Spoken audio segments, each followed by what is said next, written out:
C'est l'événement cinéma de la rentrée. Après le succès planétaire d'Intouchables, Omar Sy revient avec Samba. Nous l'avons suivi en exclusivité à Toronto, au Canada. Une star, une histoire, cette semaine celle de Mistral Gagnant, un hymne à l'enfance, signé Renaud. Les confidences de Florent Pagny, il nous raconte 5 jours qui ont marqué sa vie. Et puis le document d'Inside, Maison folle sur la Côte d'Azur. Partez à la découverte des demeures les plus secrètes et les plus extraordinaires de la Méditerranée. C'est l'événement cinématographique le plus attendu de cette rentrée. Samba, le nouveau film d'Éric Toledano et d'Olivier Nakache avec Omar Sy, leur retrouvaille en fait depuis le succès planétaire d'Intouchables. Et un mois avant sa sortie en France, nous avons suivi en exclusivité l'équipe du film au Festival de Toronto. Alors, les deux réalisateurs, accompagnés des stars du film, bien sûr Omar Sy, Charlotte Gainsbourg et Tahar Rahim, y ont présenté Samba pour la première fois à des journalistes du monde entier. Un baptême du feu pour le film, mais aussi l'occasion pour l'équipe de l'exporter sur le continent américain. Reportage Romain Clément.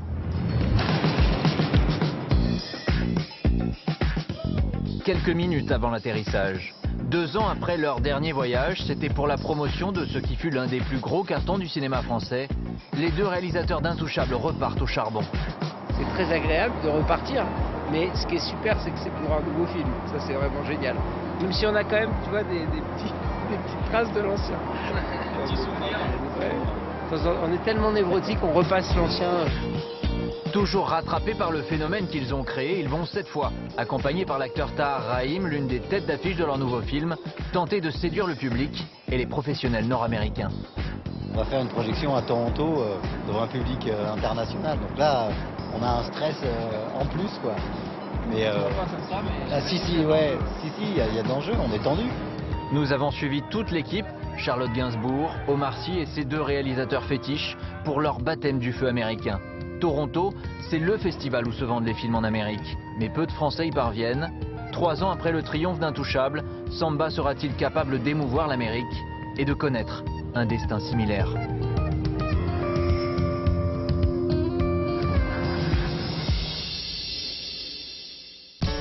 Samedi dernier, premier pas dans Toronto pour les deux réalisateurs et l'acteur Tahar Rahim.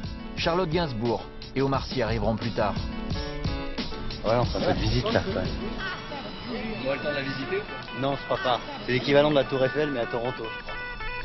Pour la première fois, ils vont rencontrer ce matin une poignée de journalistes canadiens en majorité qui ont la veille eu le privilège de voir Samba en projection privée. En fait, je travaille dans la restauration depuis plusieurs années déjà. J'avais fait une demande de titre de séjour. Ils m'ont embarqué. Putain, ça va. C'est ça, j'ai pensé aussi. On va pouvoir juger les premières impressions des journalistes là. On va aussi sentir un peu s'ils font des commentaires ou pas. S'ils disent juste des questions techniques, c'est mauvais signe. Pour leur première interview, ils ont rendez-vous avec un journaliste québécois. Quand on sort d'un succès aussi historique que celui qu'a obtenu Intouchables, on fait quoi, on pense à quoi et on développe quoi? Alors, ça fait plein de questions. Oui. C'est le décalage horaire qui nous a flingué. Ouais. Bon, alors on repart à zéro. Premier fou rire dissipé et réponse à des questions qui les renvoient souvent à leur précédent succès. Pour Intouchables, ils étaient partis d'une histoire vraie. Cette fois, le scénario est tiré d'un roman, Samba pour la France, de Delphine Coulin. Le livre nous plaît parce qu'il nous fait gagner énormément de temps sur le sujet et on se dit, à partir de cette base-là, on peut travailler. Samba, c'est aussi comme pour Intouchables, l'histoire d'une rencontre improbable entre deux personnages aux antipodes.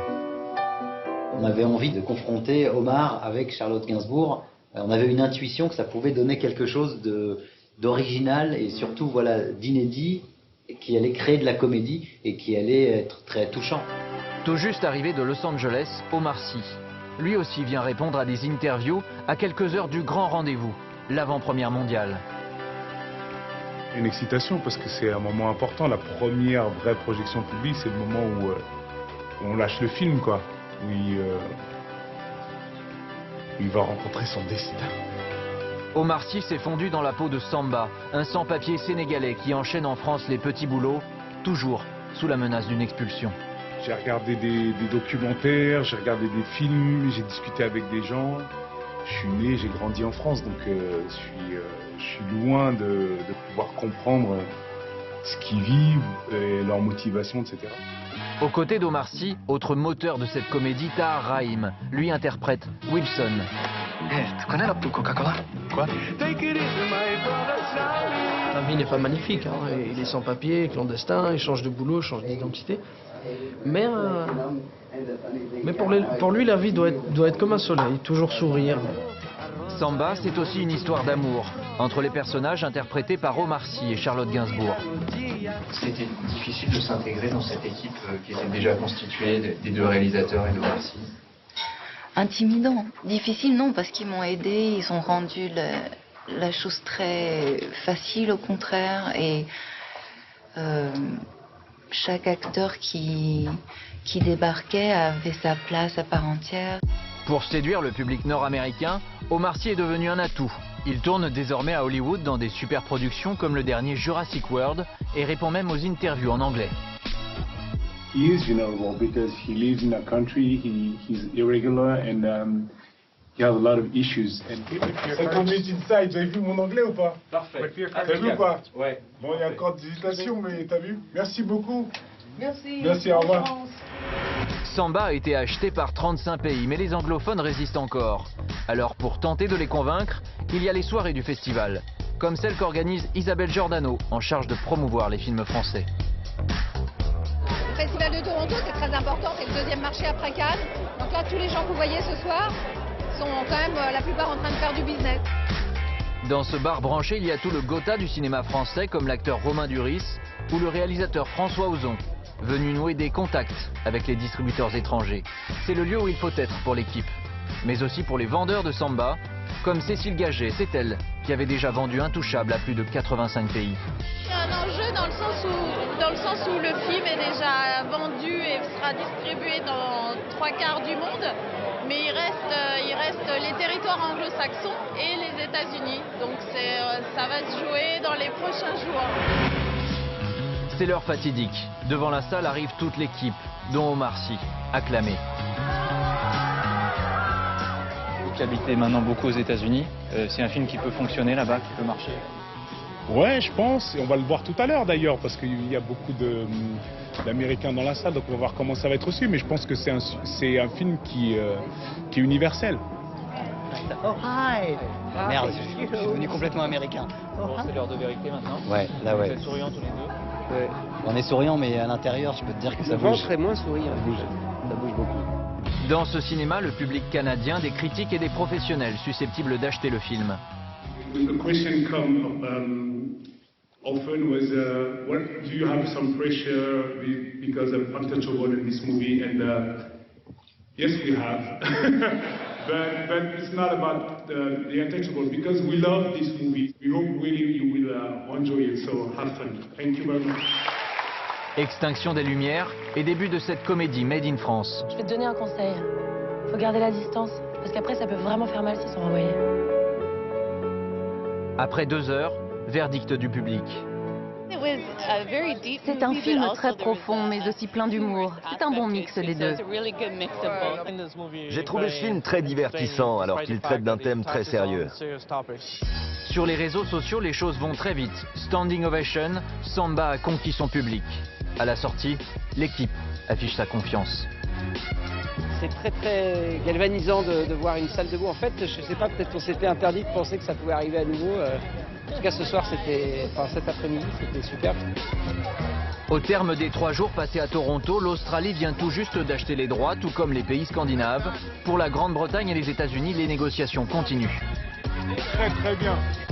L'équipe va désormais continuer la promotion en France jusqu'à la sortie de Samba le 15 octobre prochain.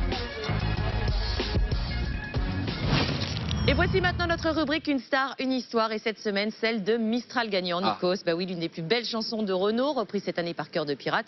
Une chanson sur un air de nostalgie qui évoque l'enfance du chanteur. Mais aussi une chanson sous forme de déclaration d'amour à sa fille, Lolita. Un hymne à l'enfance signé Renaud. Marion Guay.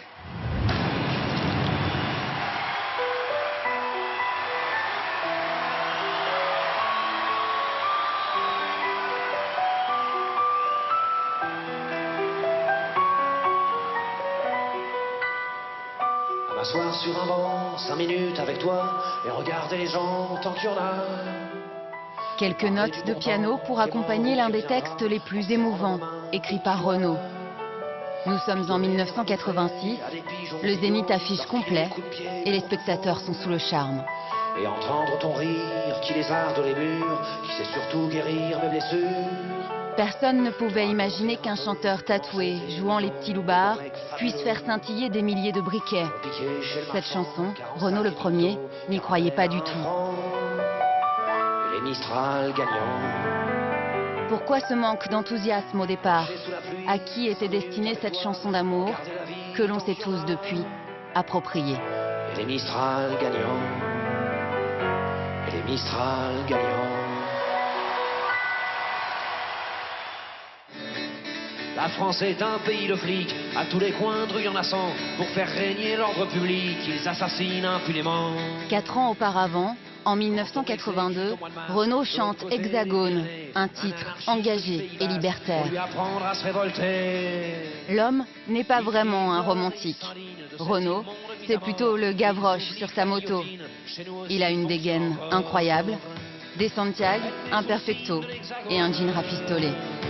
J'ai envie de chanter le monde qui m'entoure, spécialement le monde des jeunes, et la réalité contemporaine d'aujourd'hui. Comme la réalité contemporaine, c'est la violence, je chante la violence. Renaud est un contestataire. Il est contre l'injustice et l'arme atomique. Il est contre le Paris-Dakar et la corrida. Et il le fait savoir sous une plume incisive. Renaud s'est autoproclamé chanteur énervant, c'est quelqu'un qui s'énervait en permanence pour des bonnes raisons, qui était toujours en colère, c'est quelqu'un qui était du côté des barricades, qui était du côté des sans-voix, qui était du côté de ceux qui n'avaient pas la parole. Mais en 1985, un événement va bouleverser ses idéaux. Le 28 août, Renaud est l'invité vedette du Festival mondial de la jeunesse et des étudiants de Moscou. Un honneur pour le militant d'extrême gauche qui n'hésite pas une seconde à se rendre en URSS. 11 000 spectateurs l'attendent au parc Gorki. Le public semble conquis, jusqu'au moment où il entame sa chanson « Le déserteur ». Monsieur le Président, je vous fais une bafouille, vous lirez sûrement si vous avez des couilles. Cette chanson antimilitariste, directement inspirée de la version de Boris Vian, n'a pas l'air de plaire. Comme un seul homme, plusieurs centaines de personnes quittent les gradins. Bizarrement, ils sont éclairés par les projecteurs. Tout semble en fait savamment orchestré. Il va s'apercevoir très vite qu'il va chanter non pas devant le peuple, le petit peuple russe, mais devant les apparatchiks, et qui vont en profiter pour le décrédibiliser au moment où il va chanter Le déserteur. À sa sortie de scène, Renaud est sous le choc. Il se sent trahi et manipulé. Je ne vais pas craquer, je crois que je vais tranquille. Les mômes pendant ce temps-là, ils sont dans la rue, ils sont pas venus à mon concert, les mômes de Moscou qui voudraient m'entendre. J'en ai marre d'entendre des discours. Pensez que je vais y arriver, j'étais à deux. C'est pas souvent que j'ai la réponse, c'est pas souvent. Mais là, ils m'ont bien eu. Ça va plonger Renaud dans une colère folle, mêlée de déception à l'égard du régime soviétique, et ses idéaux vont s'effondrer. Renaud est lourdement affecté par cet épisode. Mais il doit aussitôt repartir à Los Angeles, où il a prévu d'enregistrer son 7e album. Les chansons ont été écrites à l'avance, des chansons encore une fois engagées, mais le cœur n'y est plus. En cet automne 85, Renaud est morose, et entre 2 enregistrements, il se réfugie dans les doux souvenirs de son enfance parisienne. Je pense que cette désillusion qu'il a ressentie avec violence lui a suscité en lui une réaction où il a eu besoin de se réfugier en territoire d'enfance. Minot, il vit dans cet immeuble du 14e arrondissement avec ses 5 frères et sœurs. Il fréquente plus aisément cette cour d'école que les salles de classe. Et il se passionne pour les bons becs en tout genre, que l'on s'échange à la récré. Et parmi ceux-ci, les Mistral gagnants, regrettés par toute une génération. Le Mistral gagnant, c'est un sachet avec une poudre blanche qui a le goût d'anis, un goût très fort, et on perce l'enveloppe avec un tube de réglisse et on aspire. Et pourquoi gagnant? Parce qu'il y avait un petit rabat, et si vous soulevez le rabat qui avait marqué gagnant, eh ben vous en gagnez un autre. Alors que le disque est bientôt fini, Renaud s'amuse à griffonner un nouveau texte en hommage à ses fameux bonbons. Un texte écrit en 40 minutes, montre en main. Il était à Los Angeles, très loin de sa famille, il a le blues, et tout d'un coup, il a senti venir cette chanson. Une fois la chanson terminée, il s'est dit, ça va intéresser personne, une chanson comme ça. Mon public de petits loupards, de gens qui parlent verlan, de mecs qui aiment le rock. Jean-Philippe Goud écoute Renaud dans un coin du studio et il est tout de suite séduit. Il a pris sa guitare et a chanté cette chanson. Je lui ai dit, elle est superbe, c'est une très belle chanson, donc on va la faire. Pourtant, Renaud, obstiné, refuse toujours de l'enregistrer. Jusqu'au jour où, au téléphone, l'air de rien, il la fredonne à Dominique, son épouse. Te raconter un peu comment j'ai été minot, les bons becs fabuleux, compliqué chez le marchand, car en sac et minto, caramel à 1 franc. Et quand elle a entendu ça, au téléphone, elle lui a dit, si tu ne l'enregistres pas, je te quitte. Parler du bon temps. Face à cet ultimatum, Renaud finit par céder. D'autant que cette chanson s'adresse à la personne qui leur est le plus chère, leur fille Lolita, née 5 ans plus tôt. Et entendre ton rire, qui lézarde les murs, qui sait surtout guérir mes blessures. C'est une chanson qui n'est pas vraiment pour elle, mais c'est une chanson où je m'adresse à elle. Mistral gagnant, où je lui raconte un peu les trucs de mon enfance, parce que... c'est une chanson un peu nostalgique où je me penche sur mon passé. Et je serai de plus en plus nostalgique parce que, avec l'âge, plus je vais vieillir et plus elle va grandir, plus je vais me voir vieillir dans ses yeux aussi. Il est tellement attaché à sa petite muse qu'il l'a déjà fait figurer sur la pochette d'un précédent album. Ces deux-là sont quasiment inséparables. Lola, je veux pas que tu restes ici, t'as compris? Pourquoi? Parce qu'il y a la télévision. Maman, elle veut rester. Bon, eh ben... Quelle autorité, ce mec. Je m'en fous, je vais le dire avant, ça, tu vois, ça va gueuler. Il était fou amoureux de sa fille. Il était extrêmement attendri, très attentif, à vouloir toujours essayer de lui faire plaisir, enfin de la combler, quoi. Ouais, c'était un papa très touchant, hein, ça c'est sûr. Si moi je suis barge, ce n'est que de tes yeux, car ils ont l'avantage d'être deux. Et même si elle s'adresse à Lolita en particulier, Mistral gagnant aborde un thème universel, mais inédit.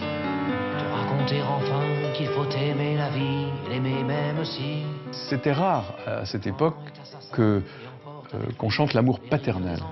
L'amour d'un enfant, c'est un amour maternel. Un homme se livre pas comme ça, c'est comme Brassens qui disait montrer son cœur ou son cul, c'est pareil. La chanson donnera même son nom à l'album et rencontre un succès immédiat auprès du public. 180 000 personnes se pressent au Zénith de Paris pour l'écouter.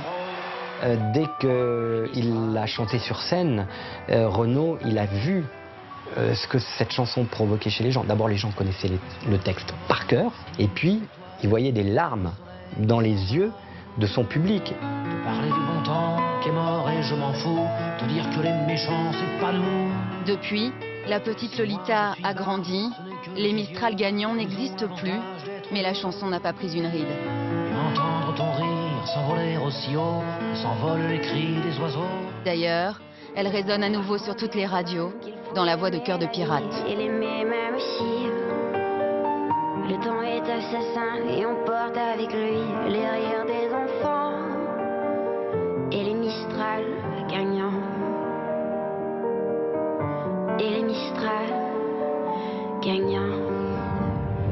Déjà 650 000 albums vendus après cet immense succès, Florent Pagny entame dès lundi prochain une tournée marathon dans la France entière. Et c'est donc juste avant le coup d'envoi, Nikos, que vous avez rencontré le chanteur, votre complice dans The Voice. Florent Pagny, serein, perfectionniste, Florent Pagny sans langue de bois, qui nous ouvre les portes de son studio dans lequel il répète jusqu'au dernier moment. Il pose le micro, il fait le point, il pose la guitare aussi, et puis il se rend compte qu'il a 30 ans de carrière. Déjà. Florent Pagny nous raconte 5 jours qui ont marqué sa vie. Olivia Fabrès. Bondy, en Seine-Saint-Denis. C'est dans ses studios d'enregistrement où il répète sa nouvelle tournée que Florent Pagny a donné rendez-vous à Nikos. Monsieur Pagny, j'espère que je vous dérange pas. Monsieur Nikos, regarde, je suis tout seul. Ça fait longtemps. C'est bien pour une répétition. Bah écoute, t'arrives trop tôt. Tu es excité comme un gamin encore, après toutes ces années de carrière, quand tu sais que tu vas aller à la rencontre du public sur 40 dates au moins? Heureusement que, bien sûr, qu'il y a le public qui va me porter et me booster. Mais moi, mon problème, c'est plus un problème physique, c'est-à-dire que le chant, c'est un muscle. Et voilà, j'ai les années qui passent et qui font que... Ouais, mais justement, moins facilement qu'avant. En plus, avec cet album, 25 ans de carrière, The Voice, je peux te dire que j'ai jamais eu une tournée comme celle-ci. Hein. On va faire un petit voyage dans le temps. On y va? Bon, allez. Allez, c'est parti. Une année jalonnée de succès pour le chanteur de 53 ans. Son dernier album, Vieillir avec toi, est certifié disque de diamant, 650 000 exemplaires vendus. Il nous raconte aujourd'hui 5 jours qui ont marqué sa vie.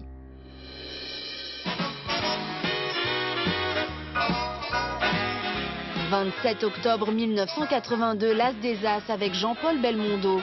À sa gauche, en costume beige, Florent Pagny, 21 ans. On l'a un peu oublié, mais c'est au cinéma que pour lui tout a commencé. Tout le monde y va à Berlin. Il y a même des athlètes juifs dans les équipes allemandes. 2 sur 427 et aucun dans l'équipe de boxe. Pourquoi? Tu tiens tellement à ce qu'on casse la gueule à des juifs?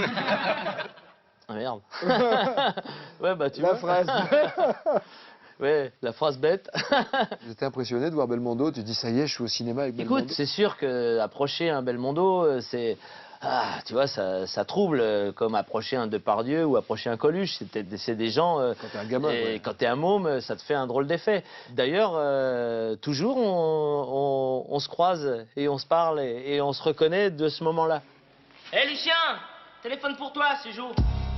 Cette apparition, il la doit à un célèbre directeur de casting, Dominique Besnéard. Ils se rencontrent 2 ans plus tôt dans une boîte de nuit à Paris. À l'époque, Florent Pagny s'occupe du vestiaire et Dominique Besnéard recherche un acteur pour le film Diva. Je vois un garçon sortir très beau, hein, très félin, parce que maintenant il est devenu avec ses cheveux longs, je me demande qu'il devrait couper, mais il était à croquer. Hein.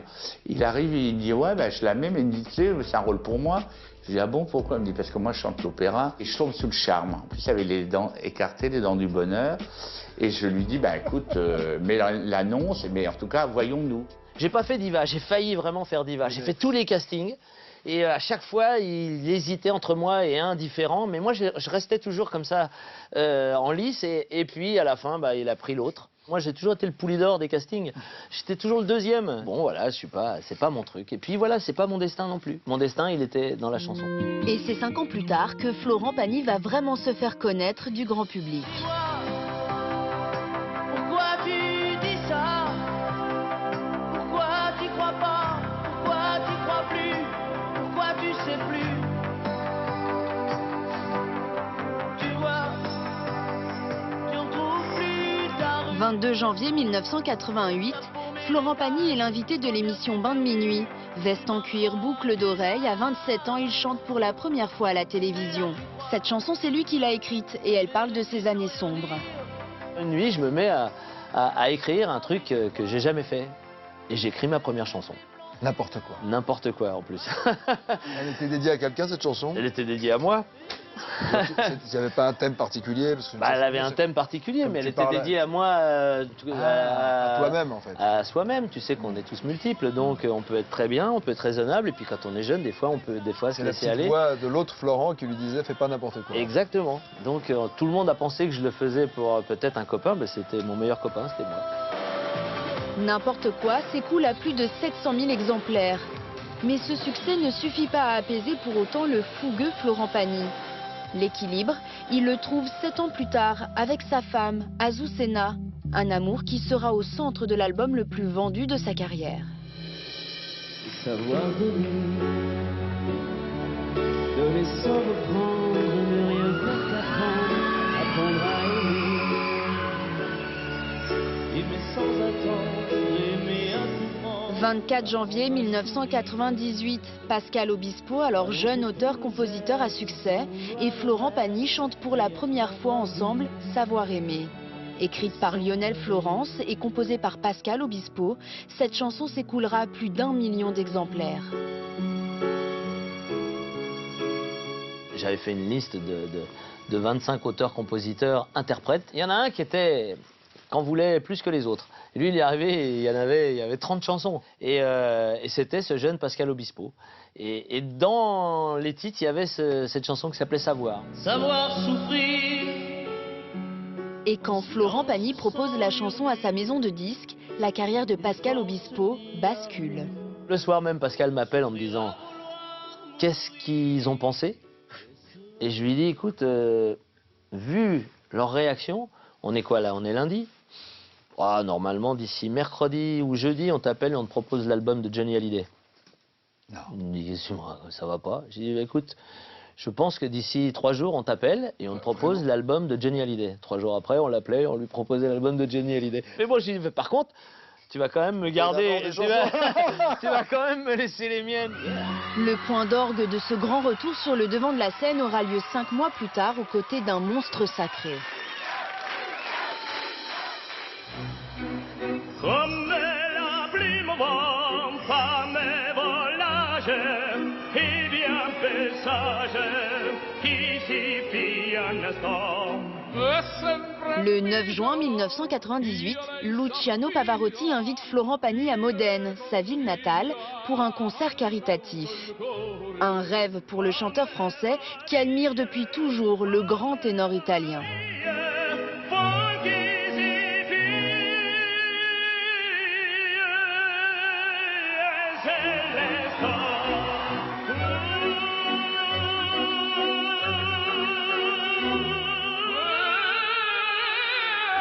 Merci.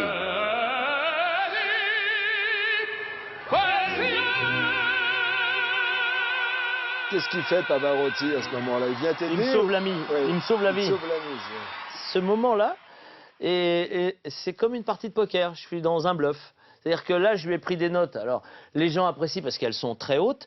Moi, elles sont trop hautes, donc j'ai du mal. Je les entends à mon oreille, j'entends que je ne suis pas vraiment bien stable. Et là, il me fait ce qu'on appelle un croche-pied vocal. Mais Dieu merci, il me le fait. Parce que moi, Parce que tu n'avais pas de faim. Mais non, mais je ne l'ai pas. Mais même pas en rêve. Le demi-ton du dessus, mais je suis là, je fais... Et donc, tu peux te ridiculiser à ce moment-là, même quand tu as total, je peux faire... Et puis voilà. C'est horrible. C'est le cauchemar du chanteur. Cette puissance vocale donne à Florent Pagny un statut à part dans la chanson française, un talent que la télévision va mettre à contribution. « 12 mai 2012, The Voice, le plus célèbre télécrochet au monde décliné dans 30 pays.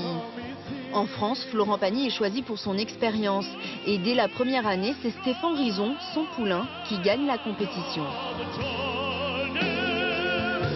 Pour moi, ce programme, ce concept, c'est mon histoire, la voix. J'ai passé depuis que j'ai 10 ans.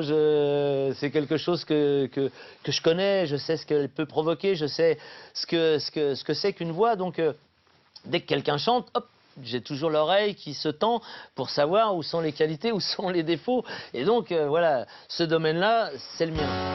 15 millions de disques vendus en 25 ans de carrière et une tournée qui débute lundi. À l'heure des derniers réglages, il nous livre un aperçu de son concert. Restent les murs porteurs, des amis en béton, un frère ou une grande sœur, pour voir à l'horizon. Restent les murs porteurs, pour tenir la maison, pour surmonter ses peurs, ou vaincre ses démons. Et si nous vous offrions vos prochaines vacances? Ah bah oui. Non, mais oui. On parle à nos bien amis sûr, bien sûr, téléspectateurs. oh là là. Voilà. Non, parce que ce mois-ci, nous mettons en jeu un voyage pour 2 personnes vers la destination de votre choix ou un chèque de 5 000 €, c'est au choix.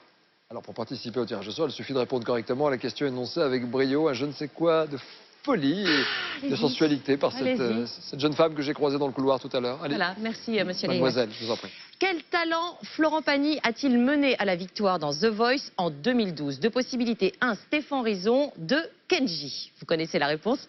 Vous appelez dès maintenant le 3680, vous tapez 1 ou 2 par SMS au 7 14 14. Bonne chance à tous. Dans quelques instants, découvrez les demeures les plus secrètes, les plus extravagantes du sud de la France, sur les bords de la Méditerranée, maisons folles sur la Côte d'Azur. C'est dans la seconde partie de 50 minutes Inside. À tout de suite.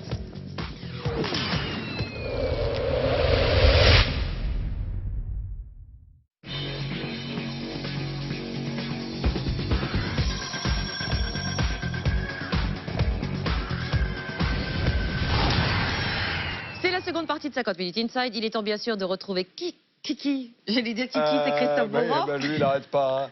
Il vous déstabilise parce que vous savez, il essaie de faire Danse avec les stars. Mais il essaye de tout faire. Il s'est incrusté sur le clip de Kenji Girac et en plus, il est allé faire le cacou sur le tapis rouge du festival de Deauville. Il va être partout. Moi, je dis stop, Christophe C'est Beaugrand. parti, People Police. Stop. Beaugrand de Beko. You better stop.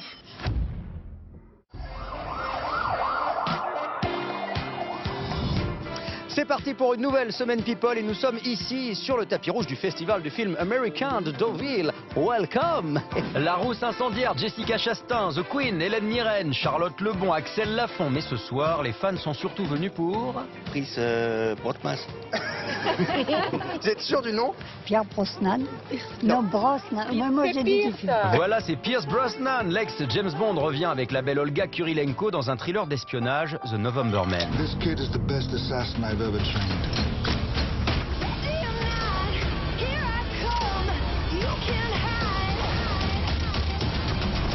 He's probably the best friend I've ever had. C'est un retour au film d'espionnage pour vous? En fait, c'est une continuité. Vous savez, comme les peintres qui reviennent toujours à leur thème de prédilection. C'est le même fond, mais je deviens plus vieux. Mais non, vous êtes toujours jeune et beau, Pierce. Allez, on quitte Deauville pour la banlieue parisienne. Alors non, j'avoue, ça n'est pas très glamour ce hangar où je vous amène. Mais alors croyez-moi les filles, à l'intérieur, ça devrait vous plaire, hein. Suivez-moi. C'est ici que nous allons retrouver Kenji, vous savez, le grand vainqueur de The Voice. Regardez, c'est là. Il est en plein tournage de son nouveau clip avec une belle brochette de danseuses. Et je vois que tu es très bien entouré avec de très jolies jeunes filles, hein. On peut dire qu'il y a de la bombasse. On peut dire ça, oui, mais bon, voilà, je suis très fier de mes danseuses qu'il y a dans mon clip, hein, ça va faire quelque chose de bien. Et il peut avoir le sourire, Kenji, hein. Son premier single, Color Ritano, a cartonné cet été. Vous avez forcément dansé dessus.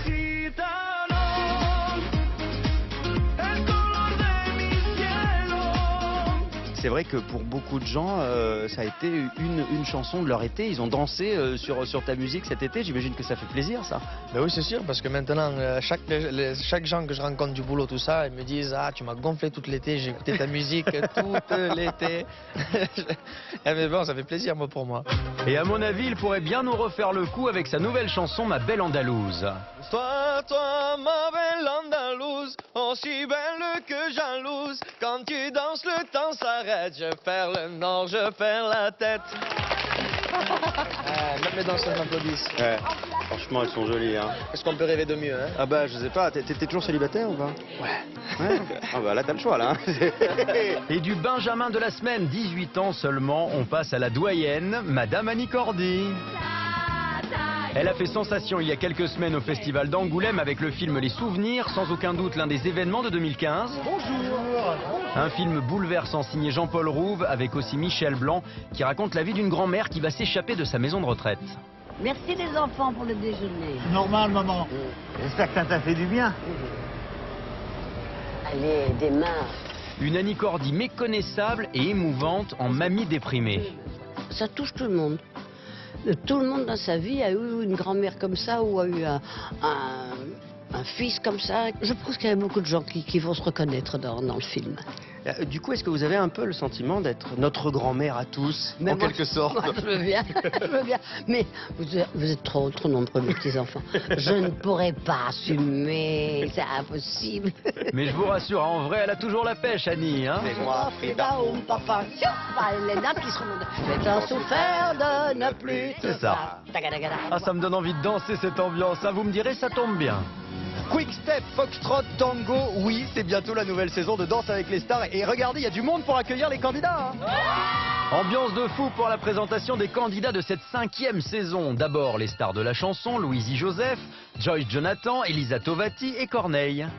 Ah bah voilà. Ah, ça commence bien. Ça va décoiffer cette nouvelle saison. Ah ouais, quand même. Ouais. Bon timing. Chanteur dans le vent. Elle était bonne celle-là. Donc celle-là, moins sûr. La première, pas mal. Justement, la star de l'humour, Anthony Cavana, les stars de série, Miguel Ángel Muñoz d'Undo Stress, Ryan Bensetti de Peps et Tonya, l'ex-héroïne de Sous le Soleil. C'est une bonne danseuse quand même, il y a de la base. Il y a de la base, mais bon, mon dernier cours de danse date d'il y a quand j'avais 15 ans et demi quand même. Donc, Ah oui, quand même, oui. J'ai dansé, il y a pas si longtemps, j'ai pardon. dansé pour les... Dis donc. La bourde. C'est excellent. C'est pas grave, je le prends pas du tout mal. Et puis il y a les patineurs Brian Joubert et la jolie Nathalie Péchala sans les patins. Bon, il n'y a pas eu de chute jusqu'à maintenant. Si, regardez mes jambes, j'ai des bleus, mais par pas mince, tout. c'est vrai. Mince. Et enfin, la star que vous attendez tous, la cultissime Ophélie Winter. J'ai très très peur. C'est Faut vrai savoir. Ah ouais, je flippe, mais grave. Attends, tu sais bien danser. Non, je sais bien danser en boîte, dans mon salon, mais dans un salon, je suis nulle. Vous avez fait beaucoup d'entraînement déjà? Non, pas beaucoup. Non, non, pas encore. En fait, on s'est rencontrés hier. Ah oui, d'accord, oui, donc effectivement, ça fait pas longtemps. Non. Alors ne perdons pas de temps, répétons un tango, Ophélie. Mais il faut que tu aies les yeux un petit peu de braise comme ça, tu vois. Voilà. Et tu es fier. Tout de suite là, c'est la posture de la tango. On est serré là. Ouais, on est très serré. Tu me la rends maintenant, c'est bon.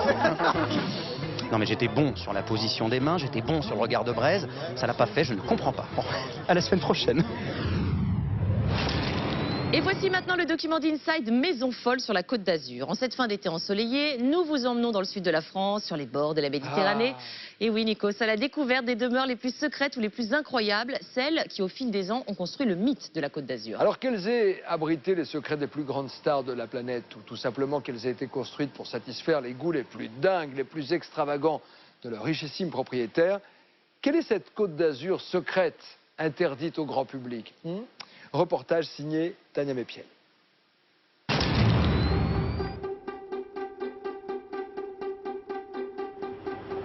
Éric Fenouil a une spécialité, photographier les plus belles maisons de la planète. Ce jour-là, il est sur la Côte d'Azur pour faire des clichés pour plusieurs magazines.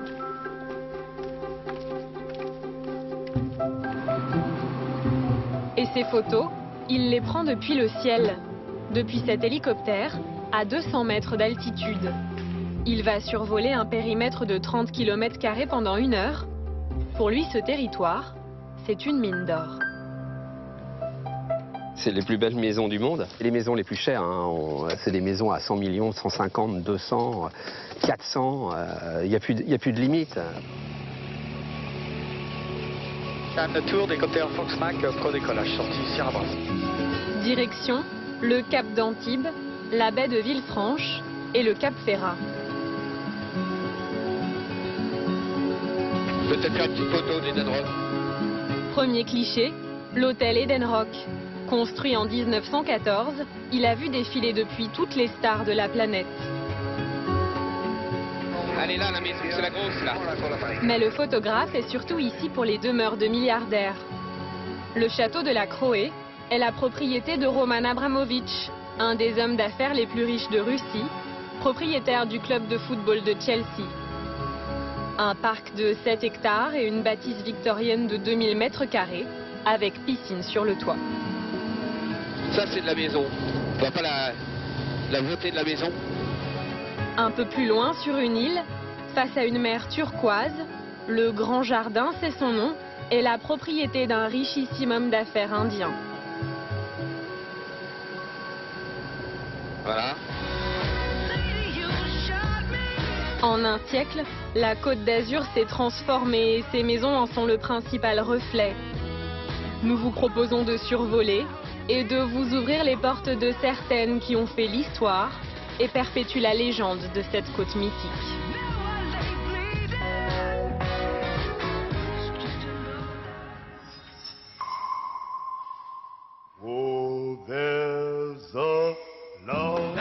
C'est à la fin du 19e siècle, à la belle époque, que la Côte d'Azur prend son essor. Ces toutes petites villes voient débarquer des rois, des chefs d'État, des bourgeois et des artistes de toute l'Europe. Tous fuient la grisaille de l'Angleterre, de la Belgique et de l'Allemagne pour le doux climat de la Méditerranée. Et beaucoup s'y font construire des demeures fastueuses, nées de leurs rêves les plus fous. De cette période, il reste aujourd'hui de nombreux vestiges. La villa Efrussi de Rothschild à Saint-Jean-Cap-Ferrat. Le château de l'Anglais à Nice, étonnant mélange de château fort et de palais indien. Ou encore une villa très privée de Villefranche qui nous a ouvert ses portes. Bienvenue à la villa Schifanoia, construite en 1875 par la famille Tiranti. Cette riche famille niçoise avait fait appel à Gustave Eiffel pour concevoir la villa. Aujourd'hui, elle appartient à un industriel italien qui la loue à des particuliers très fortunés. Madonna y a séjourné il y a 1 an avec ses enfants pendant 15 jours. Rocco, le fils de la star, a posté sur Internet des images où il s'est lui-même filmé autour de la piscine.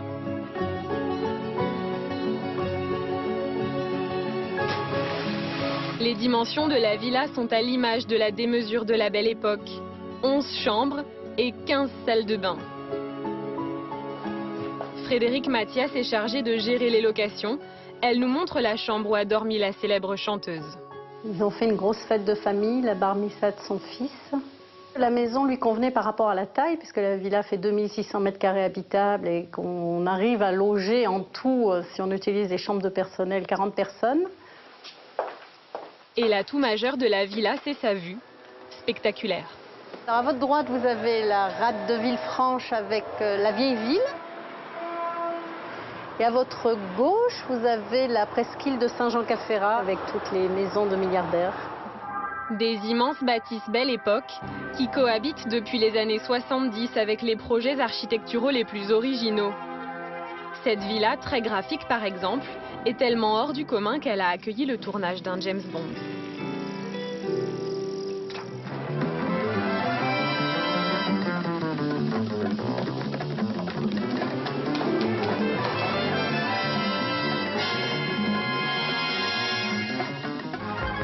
Et accroché à la colline de Théoul-sur-Mer, se dresse le Palais Bulle, une maison complètement farfelue. À l'origine, la construction de cette demeure débute dans les années 70, fruit du rêve d'un industriel nommé Pierre Bernard. Mais il décède alors que la maison n'est pas vraiment terminée. Un créateur va la racheter et l'achever, le couturier Pierre Cardin, actuel propriétaire des lieux. Pierre Cardin en a fait un immense palais où les bulles s'entremêlent.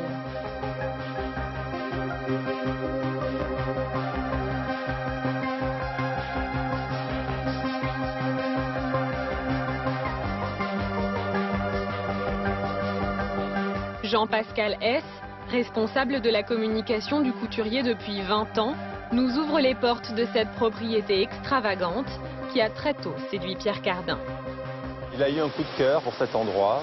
C'était une maison qui l'inspirait, lui qui a toujours été attiré par les courbes aussi, par les sphères, par le rond. Je pense que c'était une maison qui était faite pour lui. Pierre Cardin, couturier visionnaire, a en effet marqué la mode par ses créations en forme de cercle, de bulle. Des créations en partie inspirées par sa passion pour la conquête spatiale. Un style que l'on retrouve partout dans son palais, où tout est rond. Tout est mobile ici, même la petite salle à manger qui s'ouvre. Cette cheminée aussi étonnante qu'on peut ouvrir. Cette maison, souvent on m'a fait cette réflexion, on dirait que c'est un vaisseau spatial qui s'est posé comme ça sur ce rocher escarpé. Aujourd'hui, les grandes fortunes du monde entier s'offrent des résidences sur la Côte d'Azur. Des stars, Elton John a acheté cette villa sur les hauteurs de Nice. Tina Turner, elle, est propriétaire de cette maison à Villefranche. Mais les plus gros acheteurs viennent surtout de Russie, du Moyen-Orient et depuis peu d'Asie. La demande est telle que les prix ont été multipliés par 3. Eux ne cherchent pas l'authentique, mais le faste à tout prix. Une société en a fait son créneau et construit des demeures d'exception susceptibles de plaire à cette clientèle. Sur les hauteurs de Cannes, elle a bâti l'an dernier ce gigantesque palais vénitien pour le mettre en vente.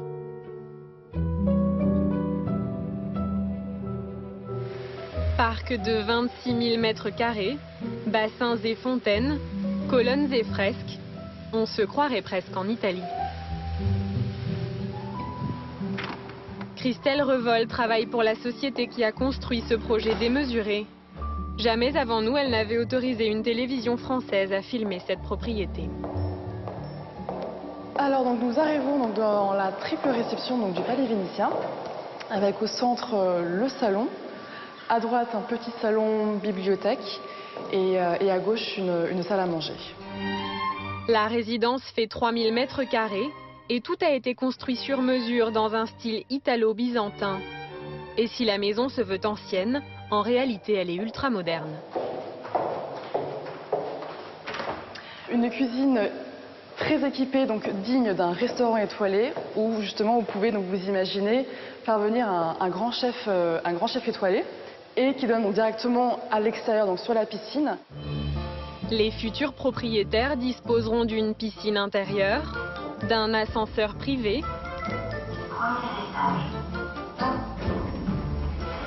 et de salles de bain high-tech. Cette douche avec plaque de pluie, où justement nous pouvons programmer donc, différents types de douches avec des huiles essentielles. Donc ça peut être des douches énergisantes, relaxantes. Ce palais complètement fou est à vendre pour plusieurs dizaines de millions d'euros. Et une poignée de maisons sur la Côte d'Azur atteint des sommes encore plus folles, entre 100 et 400 millions d'euros. Ces maisons-là appartiennent à des grands patrons. Ce sont celles-là qui intéressent Éric Fenouil, notre photographe aérien. Attends. Celle-ci est la propriété de Paul Allen, cofondateur de Microsoft. Celle-là appartient au patron de BMW. C'est la seule maison qui a son petit port privé. Alors l'été, ils ont les jet skis, les petits bateaux et tout ça. Quant à la villa Fiorentina, celle-là, c'est un Allemand propriétaire de laboratoire pharmaceutique qui se l'est offerte.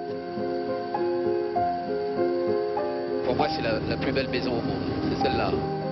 Des villas exceptionnelles, construites sur le littoral et de plus en plus dans les hauteurs, comme celle-ci, juchée sur le bord d'une falaise. Toutes ces demeures n'ouvrent jamais leurs portes, alors la seule façon de les apercevoir, c'est de les survoler. Pour autant, le photographe ne peut pas faire tout ce qu'il veut. Si tu peux un tout petit peu te rapprocher. Rapproche-toi doucement, là. Voilà, stop. Interdiction de stationner trop longtemps au-dessus des maisons et de les approcher à moins de 200 mètres. Dépêche-toi Eric, faut que je fasse demi-tour. Ouais, fais demi-tour, c'est bon. Éric Fenouil fait ce métier depuis 20 ans, a appris plus de 1000 clichés de maisons et n'a jamais eu de problème avec les propriétaires des demeures qu'il photographie. Il ne se considère d'ailleurs pas du tout comme un paparazzi. Ouais, je ne m'intéresse pas du tout à traquer les personnalités dans la maison. Je n'ai jamais fait ça, je ne le ferai jamais. Moi je vous dis, ce qui m'intéresse, c'est surtout l'architecture de la maison, son jardin, voilà, son histoire. Voilà, et c'est ça qui me plaît. Tout l'été dans la presse, vous avez pu découvrir ces clichés de maisons vues du ciel. Des maisons hors du commun qui font du patrimoine de la Côte d'Azur un des plus exceptionnels au monde. Voilà, 50 minutes Inside, c'est terminé. On se retrouve la semaine prochaine et tout de suite, dans quelques instants, Nikos, The Voice Kids. Ah oui, vous chantez moi? Oh là là, j'adore, c'est super émouvant. Faites-moi l'enfant qui chante, allez-y. Joe le taxi va pas partout. Ah, celui-là, il va aller nulle part, hein, je vous le dis. La semaine prochaine. C'est pas gentil. Non, mais c'est pour rigoler.